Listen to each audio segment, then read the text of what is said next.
جانتے ہو تہجد میں کتنی طاقت ہے؟ منزل میں رکاوٹیں لاکھ سہی، اگر اللہ نے لکھا ہے تو مل کر ہی رہے گا۔ وہ فرماتا ہے یہ نا امیدی کے وسوسے تمہیں تباہ کر دیں گے۔ میں نے نہ تمہیں تنہا چھوڑا ہے اور نہ میں تم سے بیزار ہوں۔ دعائیں مانگتے رہا کرو، قبولیت کے فیصلے نیت اور طلب دیکھ کر کیے جاتے ہیں، حالات اور اسباب دیکھ کر نہیں۔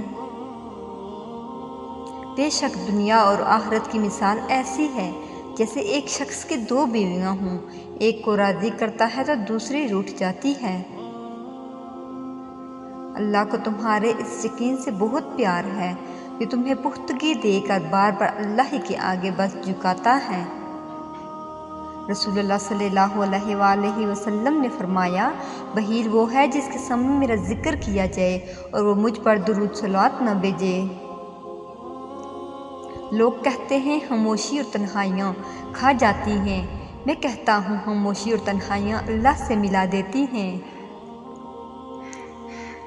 قبر میں روشنی چاہتے ہو تو رات میں اٹھ کر تہجد پڑھا کرو اور اس کی فضیلت حاصل کرو۔ نصیب کیسا بھی ہو، نماز اور قرآن سے مدد لے کر اللہ سے جو مانگو ضرور ملتا ہے۔ اپنے دن کا آغاز صدقہ دینے سے کرو، اس دن کوئی دعا رد نہیں جائے گی اور اچھی بات بتانا بھی صدقہ ہے۔ محبت اللہ سے شروع ہو جائے تو ملاقات کی طرف فجر سے شروع ہوتی ہے اور تہجد پر ختم۔ میں نے پڑھ کے دیکھی ہے سورہ کاف، میرا رب اپنے نیک لوگوں کو برائی سے بہت دور لے جاتا ہے۔ جسے کھو دیا تم نے وہ رب کی رضا تھی، اور جو اب تمہارا ہوگا وہ تمہارے صبر کا صلہ ہوگا۔ جن دعاؤں کی ابتدا تہجد سے ہوتی ہے ان دعاؤں کی تعبیر بڑی کمال کی ہوتی ہے۔ امام حسین نے فرمایا، عورت کا پردہ کرنا شہید کے خون سے بھی افضل ہے۔ زندگی کسی کی بھی آسان نہیں ہوتی، مگر جیت صرف رب پر یقین رکھنے والوں کی ہوتی ہے۔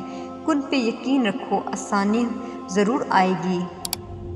جنگ میں بھی سجدہ قضا نہ ہوا، ایسی تھی حسین کی عبادتیں۔